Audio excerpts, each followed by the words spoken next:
اب پہلی بات تو یہ سوچئے، کیا انسان ہر وقت نماز پڑھتا ہے؟ ہمیشہ روزہ رکھتا ہے؟ جب اللہ کہہ رہا ہے میں نے تو پیدا ہی کیا میری عبادت کے لیے، کوئی اور کام اگر وہ کر رہا ہے تو وہ میرے مقصد تخلیق کے خلاف کر رہا ہے۔ وَمَا خَلَقْتُ الْجِنَّ وَالْإِنسَ إِلَّا لِيَعْبُدُونِ، میں نے تو جنوں اور انسانوں کو صرف اس لیے پیدا کیا کہ میری عبادت کریں۔ تو اصل میں بات کیا ہے؟ یہ نماز، روزہ، حج اور زکوٰۃ یہ بھی عبادات تو ہیں، اصل عبادت کچھ اور ہے۔ اصل عبادت کیا ہے؟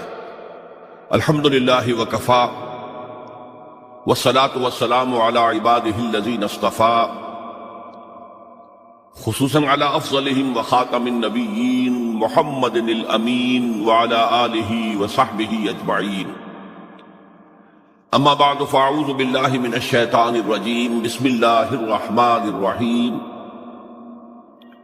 رب اشرح لی صدری ویسر لی امری واحلل عقدۃ من لسانی یفقہوا قولی۔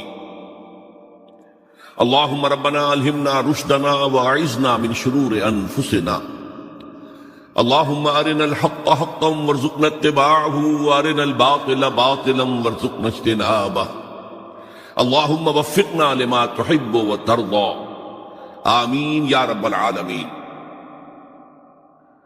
معزز حاضرین اور محترم خواتین، السلام علیکم ورحمۃ اللہ وبرکاتہ۔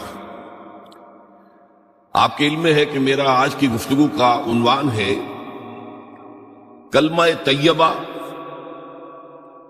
اور اس کے حوالے سے یا اس کی روشنی میں ہمارے دینی فرائض۔ بچپن میں مجھے امید ہے کہ بہت سے لوگ خوش نصیب ایسے ہوں گے اس مجمع میں جن کی تعلیم کا آغاز قاعدہ یسرنا القرآن سے ہوا ہو یا نورانی قاعدے سے ہوا ہو، اور پھر اس کے بعد حضرت مولانا مفتی کفایت اللہ رحمۃ اللہ علیہ کے کتابچے تعلیم الاسلام جو ہے انہیں پڑھائے گئے ہوں۔ ظاہر بات ہے کہ آج کل وہ رواج ختم ہو چکا ہے، آج کا ہمارا دور مادہ پرستی کا ہے۔ ہماری تعلیم میں بھی آپ کو معلوم ہے کہ کنڈر گارڈن جو ہے اس سے بات شروع ہوتی ہے، اور ممی اور پاپا یہ الفاظ جو ہیں وہ بچوں کو سکھائے جاتے ہیں۔ اللہ اور اس کے رسول کا نام عام طور پر نہیں پڑھایا جا رہا۔ لیکن یاد ہوگا آپ کو کہ اس سلسلے میں سب سے پہلے ایمان مفصل، ایمان مجمل یاد کرائے جاتے تھے، ایمان کیا کیا ہے، پھر 6 کلمے پڑھائے جاتے تھے۔ یہ 6 کلمے یوں سمجھیے کہ اسلام کی تعلیمات کا لب لباب اور خلاصہ۔ ان میں سے پہلے 2 کلمے کیا ہیں جو اہم ترین ہیں؟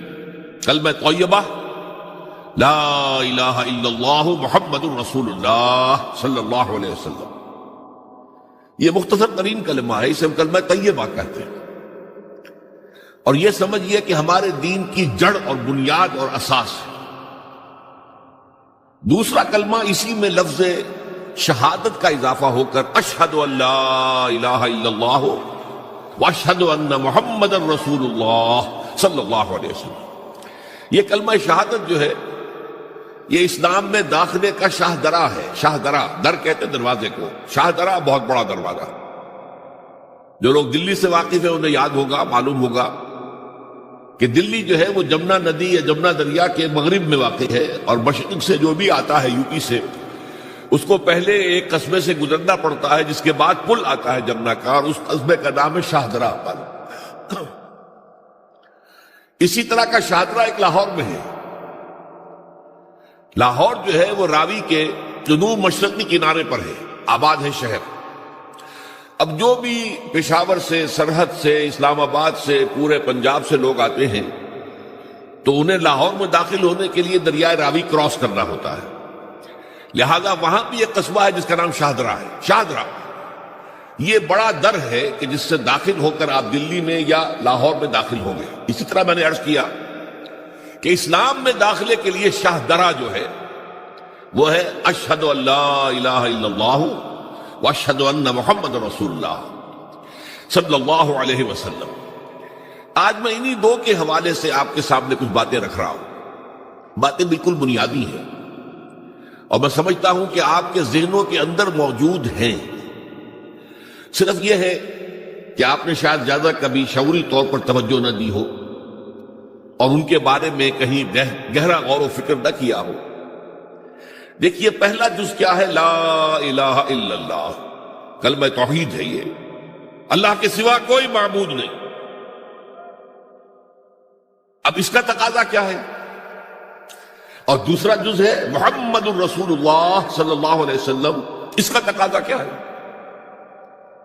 اللہ کے سوا کوئی معبود نہیں، معبود برحق صرف اللہ۔ اس کا کیا مطلب ہے؟ عبادت صرف اس کی ہوگی، کوئی معبود نہیں اللہ کے سوا، عبادت اسی کی ہوگی۔ اس عبادت کا مفہوم کیا ہے؟ قرآن مجید میں بہت سے انبیاء کی اور رسولوں کی دعوت بیان ہوئی اور نام بنام کہا گیا۔ ان کی دعوت کیا تھی؟ ان اعبدوا اللہ ما لکم من الہ غیرہ، اللہ کی عبادت کرو، تمہارا کوئی الہ اس کے سوا نہیں۔ اس کے ساتھ ہی بعض صورتوں میں ایک لفظ کا اضافہ ہوتا ہے، سورہ شعراء میں ان اعبدوا اللہ واطیعون، عبادت اللہ کی کرو، میری اطاعت کرو۔ تو اللہ کی عبادت کیا ہے جس کے لیے سورہ زاریات میں فرمایا وَمَا خَلَقْتُ الْجِنَّ وَالْإِنسَ إِلَّا لِيَعْبُدُونَ، میں نے نہیں پیدا کیا ہے جنوں اور انسانوں کو مگر صرف اس لیے کہ میری عبادت کریں۔ تو معلوم ہوا کہ لا الہ الا اللہ کا تقاضا کیا ہے؟ ہمہ تن ہمہ وقت اللہ کی عبادت۔ یہ عبادت کیا ہے؟ بدقسمتی سے مسلمانوں پر جو زوال آنا شروع ہوا خلافت راشدہ کے بعد سے، ایک زوال اسلام کا شروع ہو گیا، اگرچہ مسلمانوں کا تو عروج جاری رہا۔ دور بنو امیہ میں، دور بنو عباس میں دنیاوی اعتبار سے سطوت، شان اور شوکت بڑھتی چلی گئی، لیکن اسلام جو ہے اس کے اندر زوال شروع ہو گیا۔ سب سے پہلا زوال کیا آیا؟ وہ خلافت کہ جو مسلمانوں کو اپنے میں سے کسی بہترین شخص کا انتخاب کر کے جس کا تعین ہونا چاہیے تھا، وہ خلافت موروثی عہدہ بن گئی، خاندانی بات بن گئی، قبائلی بات بن گئی۔ یہ ہمارے زوال کا پہلا مظہر تھا۔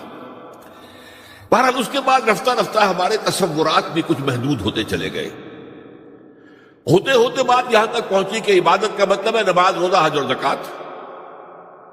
اب پہلی بات تو یہ سوچئے، کیا انسان ہر وقت نماز پڑھتا ہے، ہمیشہ روزہ رکھتا ہے؟ جب اللہ کہہ رہا میں نے تو پیدا ہی کیا میری عبادت کے لیے، کوئی اور کام اگر وہ کر رہا ہے تو وہ میرے مقصد تخلیق کے خلاف کر رہا ہے۔ وَمَا خَلَقْتُ الْجِنَّ وَالْإِنسَ إِلَّا لِيَعْبُدُونَ، میں نے تو جنوں اور انسانوں کو صرف اس لیے پیدا کیا کہ میری عبادت کریں۔ تو اصل میں بات کیا ہے؟ یہ نماز، روزہ، حج اور زکوٰۃ یہ بھی عبادات تو ہیں، اصل عبادت کچھ اور ہے۔ اصل عبادت کیا ہے؟ عبد کہتے ہیں غلام کو۔ غلام پچھلے زمانے کا تصور کیجئے، یہ ایسا نہیں تھا جیسے آپ کسی کو ملازم رکھ لیں۔ آج امپلائر امپلائی ریلیشن شپ یہ اور ہے۔ آپ نے کسی کو ملازم رکھا ہے، فرض کیجئے دہاڑی پر رکھا ہے، وہ 8 گھنٹے کام کرے گا، پھر چھٹی کرے گا، اس کے بعد وہ آپ کا کوئی تابع نہیں ہے، آپ کا غلام نہیں ہے، بلکہ آپ کا بھی ایک ہی ووٹ ہوگا، جب الیکشن ہوگا اس کا بھی ایک ہی ووٹ ہوگا۔ تو اصل میں غلام جو ہوتا تھا وہ ہمہ وقت، ہمہ تن، ہمہ جہد، ہمہ وجوہ بندگی کرتا تھا، اطاعت کرتا تھا۔ ملازم کہہ سکتا تھا کہ میرے تو اوقات ختم ہو گئے۔ آپ نے کسی کو رکھا خانسامہ کی حیثیت سے، اور فرض کیجئے ابھی فلش سسٹم نہیں آیا تھا تو بیت الخلاء جو ہے آپ جس طرح کے ہوتے تھے سب کو یاد ہے۔ کسی دن بھنگن نہیں آئی، آپ کہیں اس سے خانسامہ سے کس طرح جاؤ بیت الخلاء صاف کراؤ، وہ صاف کہے گا صاحب میں آپ کا، میں تو خانسامہ ہوں، میں آپ کو کھانا پکا کر دینے کا پابند ہوں، میں یہ آپ کا بیت الخلاء صاف کرنے کا تو پابند نہیں ہے۔ کہے گا کہ نہیں کہے گا؟ لیکن غلام نہیں کہہ سکتا۔ غلام تو ملکیت ہے، وہ 24 گھنٹے کا مطیع ہے، جو کام کہا جائے کرنے پر مجبور ہے، انکار نہیں کر سکتا۔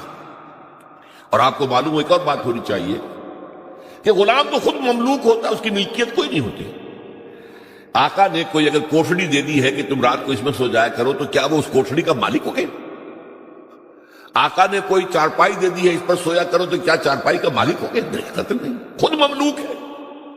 اور پچھلے زمانے میں غلاموں کا معاملہ کیا تھا؟ آقا جب چاہے ذبح کر دے، قتل کر دے، کوئی مقدمہ نہیں بنے گا، نہ 302 کا نہ 304 کا۔ کیوں؟ جیسے آپ کی بکری آپ کی ملکیت تھی، آپ نے ذبح کیا، گوشت کھا لیا، کوئی پوچھ سکتا ہے آپ سے؟ میری بکری تھی بھائی، میں نے ذبح کیا، Who are you to ask me؟ اسی طرح غلام میری ملکیت ہے، میں نے قتل کر دیا، میں نے اپنا نقصان کیا ہے نا۔ میں اس غلام کو فروخت کرتا تو کچھ پیسے مل جاتے مجھے، لیکن اختیار میرا ہے، میں نے اسے قتل کر دیا۔ اس معنی میں اللہ کا غلام بن جانا، اللہ کا بندہ بن جانا۔ یہ بندہ جو ہے یہ فارسی کا لفظ ہے، عبد عربی کا لفظ ہے۔ عبد سے عبادت بنا، بندے سے بندگی بنا۔ چنانچہ شیخ سعدی کا شعر ہے مشہور، جو مسجدوں میں پہلے لکھا جایا کرتا تھا۔ آج کل تو ہمارا نئی قسم کی مسجدوں کے ڈیزائن بنتے ہیں نا، پچھلے زمانے میں کیا ہوتا تھا؟ اس در کے اوپر چوکٹا بنا ہوا ہے، روز محشر کے جاں گداز بود، اولی پرسش نماز بود۔ وہ قیامت کا دن جو بہت سخت ہے، پہلا حساب نماز کا ہوگا۔ اور یہ شعر میں لکھا ہوتا تھا، زندگی آمد برائے بندگی، زندگی بے بندگی شرمندگی۔ یہ زندگی ہمیں ملی ہی بندگی کے لیے ہے، وما خلقت الجن والانس الا لیعبدون۔ تو اگر ہم بندگی نہیں کرتے اللہ کی تو شرمندگی ہی شرمندگی ہے، گویا کہ ہم اپنے مقصد تخلیق کو تو پورا نہیں کر رہے۔ آپ نے قلم بنایا تھا لکھنے کے لیے، لکھتا نہیں ہے تو اٹھا کے پھینک دیں گے، آپ اس کو کوڑے میں ڈالیں گے۔ لہذا انسان کی تخلیق اور جنوں کی تخلیق بندگی کے لیے ہوئی۔ زندگی آمد برائے بندگی، زندگی بے بندگی شرمندگی۔ یہ ہما وقت، ہما تن، ہما وجوہ، ہما جہد اللہ کی اطاعت، یہ ہے عبادت۔ اس عبادت کے لیے عبادات ہمیں دی گئی ہے۔ جیسے یہ اگر کھڑا ہوا ہے شامیانہ تو آپ نے دیکھا یہ جو بانس کھڑے ہوئے ہیں، یہ عبادت جو ہے اس کی چھت سمجھ لیجئے 4 ستونوں پر کھڑی ہے، نماز، روزہ، حج، زکات۔ نماز کس لیے؟ تاکہ 5 مرتبہ تازہ کر لو اللہ سے عہد بندگی، ایاک نعبد و ایاک نستعین۔ کہیں بھول مت جانا، صبح ہوئی ہے پہلے اپنا اللہ سے بندگی کا عہد تازہ کر لو، پھر دکان پہ جانا، پھر دفتر میں جانا، اور پھر دوپہر میں پھر نکلو، پھر تازہ کرو۔ وہ آپ کا لنچ آور ہوگا لیکن اس میں اللہ کو پہلے یاد کرو۔